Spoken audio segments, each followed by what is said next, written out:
Hello there, and this is part 36 of Pokemon. But before we head off to Twist Mountain, Cheiron has challenged us to a battle. Now, Cheiron's team hasn't really changed that much since we last saw him. I think his Simisage has now evolved to its final form, however. And I guess for a change, he starts out with Unfezant rather than his Liepard. But of course, I make no such changes.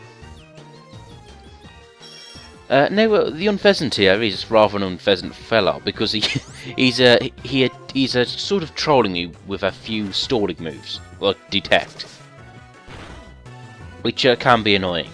Well, I should be a little fair. Like moves like Detect and Protect, they do have their uses, but when you're fighting like AI enemies, they tend to just be there to drag out the battle. Whereas if you're playing like competitive battles, the opponent is usually using Detect for a purpose. Which I don't know if that makes it more or less frustrating. Anyway, at this point I'm still using Payback, which would be more effective if Liepard was slower than Unfezant. Now, something about Unfezant is that he does have the potential to have the ability Super Luck, which does increase its critical hit ratio. Although I don't think that's what happened there. But anyway, I sent out Web, and something I've brought up about Web is that there are actually tarantulas which feed off small birds, and I think that's what sort of Galvantula is meant to be. Yeah, particularly when you consider he's an electric type. He definitely would feed off birds. There we go. I should have did that from the get-go. But anyway, talking about my team, it's I would say in a few more parts and a few more events, and I'll finally get my final team all together. It's just I think I need actually I need like 4 of them to evolve, but saying that, I do have my final team of Pokemon together anyway. Anyway, he sent it Emboar. Oh, no, it's Pignite, isn't it? The Mexican wrestler Pokemon. Fortunately, he has a berry. And you might have noticed there that once he attacked Brooker with a physical direct hit, he took a little damage from the Rocky Helmet. And I do like the Rocky Helmet. It is a really cool item, I should say. Now, something about the opponents you face. You might have noticed that from this point they only use 4 Pokemon, and yeah, up until the final battles of the story, they only use 4 Pokemon. It's only like the big bad of the game that actually uses 6. Oh, and here we have a Simisage.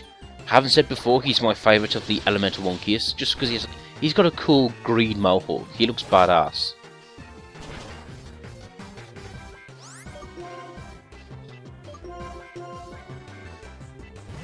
Anyway, I guess that Mitchell couldn't hack it, so I sent out Jack Black now to finish him off. Oh, I can't wait for Jack Black to evolve. He becomes a real badass when he does.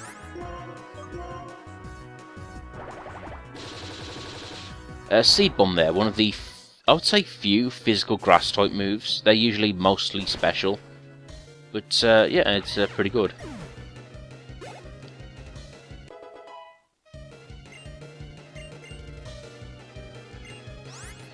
And finally, he's down to his last Pokemon, Liepard. But I think my Pokemon are slightly over-leveled, but that's just because I take the opportunity to battle all the trainers hanging around. Oh, Fake Out. I guess you could call that karma. But anyway, I think at this point I'd figured out that it's best just to use Leaf Blade with Cumberbatch.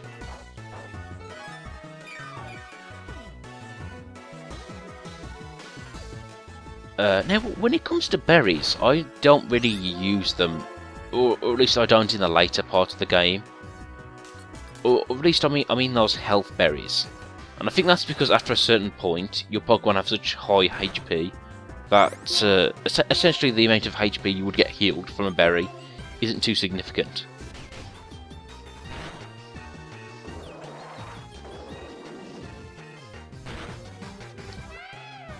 But then again, I do resort back to my Leaf Tornado.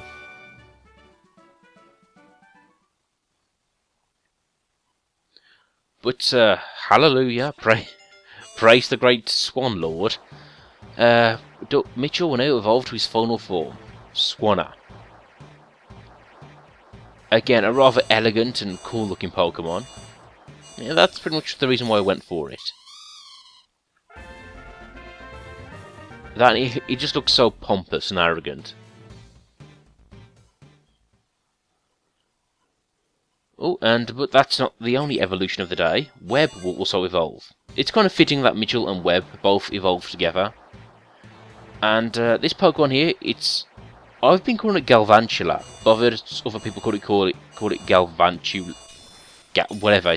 It's an electric spider. It's cool. And yep, he's really become a really cool Pokemon now.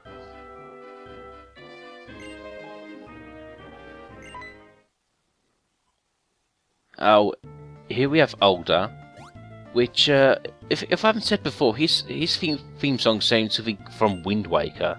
I think I have. And I do like how the champion does appear throughout the story. You know, it does give the character more presence when we fight him later on.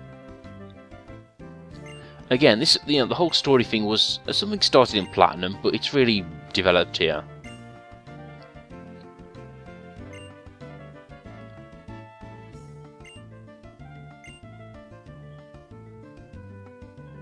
Ooh, a HM, how nice of you. Of course, the Surf HM, it's been a staple of the entire series, and it will allow you to travel across water areas. On water, obviously. And it's also a really powerful water-type move. So yeah, thanks for that, Alder. It's a big help.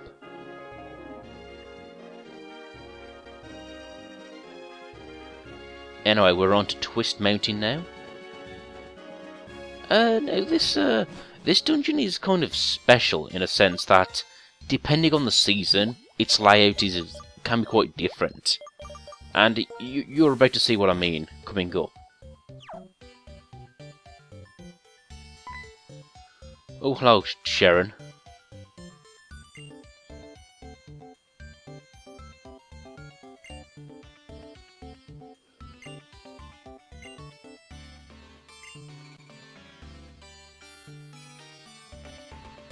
Ah yes, another warning about Team Plasma. I don't know about you, but I'm really worried about that team. They've always been trouble, haven't they? Please. The only thing Team Plasma is good for is for grinding. Yeah, and that makes me wonder what kind of criminal team will we get in Gen 6? It'd be good to have a good villainous team again. Kind of like Team Rocket, except maybe more badass.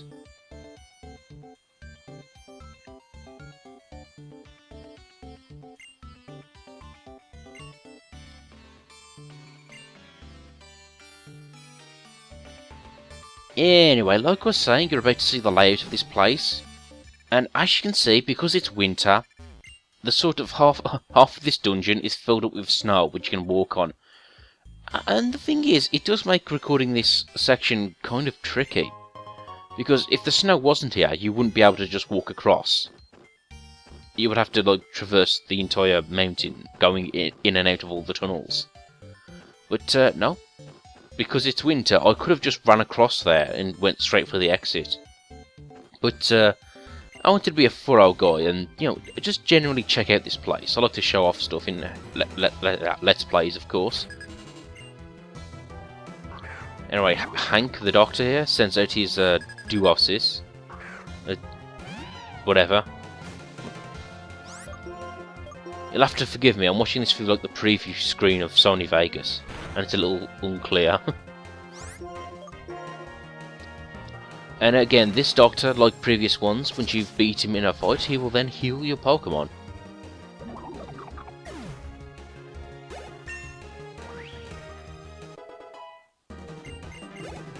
I'm not sure we'll get Pokemon battles on the NHS anytime soon, but whatever. Now, something interesting here is that a Bug beats Psychic. And I think the idea is that Psychic is meant to be like thinking, and Ghost, Dark, and Bug types induce fear, which is why they beat Psychic types. And speaking of which, it is good to have a Bug type in this generation, considering how it will help you beat 2 of the Elite Four. And of course, I'm using Signal Beam here, which doesn't seem to be that effective, but I think that's because Web is more of a physical attacker.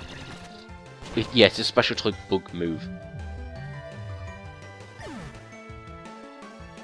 Then it could be because Musharna is kind of a tank. It is quite defensive.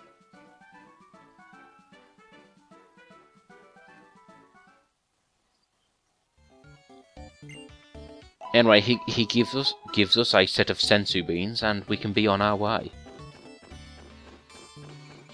What I will say about this is that because it's winter, this this dungeon here, it does become quite non-linear, quite explorative, which I do actually like. Ooh, now at the bottom of this cave here, we have this icy stone. Now, if you had an Eevee and you wanted it to evolve into a Glaceon, its ice evolution, this is where you would have to level it up. You level it up by that icy rock, and you get your Glaceon. And of course, just a reminder, the sort of the grass equivalent, to get a Leafeon, you would have to level up by the grassy stone in Pinwheel Forest. Speaking of which, I just got a flash cannon there. It's a very powerful steel type move, special. But honestly, when it comes to steel type moves, yeah, steel type really works as a defensive type. It only ever beats rock and ice. So a little useful, but not too much. But like I said, that's to balance out how defensive steel is. If steel was really defensive, but also beat a lot of other types, it would be overpowered.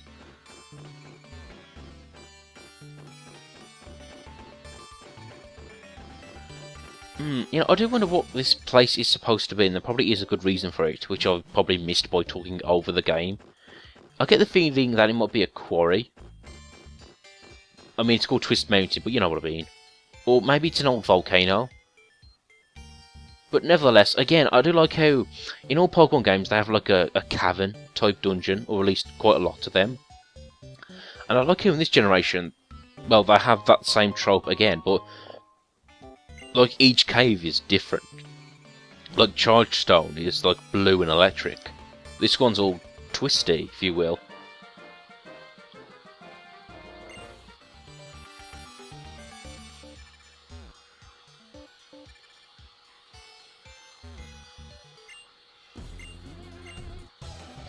So anyway, I stopped to fight this battle girl here, probably because she has a few Pokemon I want to show off. Or maybe something happens at the end of this battle. Oh, and she does. This is Fro, which when it comes to Sork and Fro, people have compared them to Bert and Ernie, which they really do look like them. But I heard somewhere they're meant to be based off Oni, which is sort of like Eastern demons, and they were initially supposed to have horns to reflect this. Anyway, here we have Fro. I guess he's the more defensive of the type, and I guess he's meant to look like a judo champion. Now, as for their designs, they seem to be wearing clothes, which I thought these things were meant to be natural creatures. I always thought that was weird on Machamp, where he had like a wrestling belt. That did seem slightly out of place. But then again, I can't really complain about Sork and Fro, because, well, there is a precedent for it.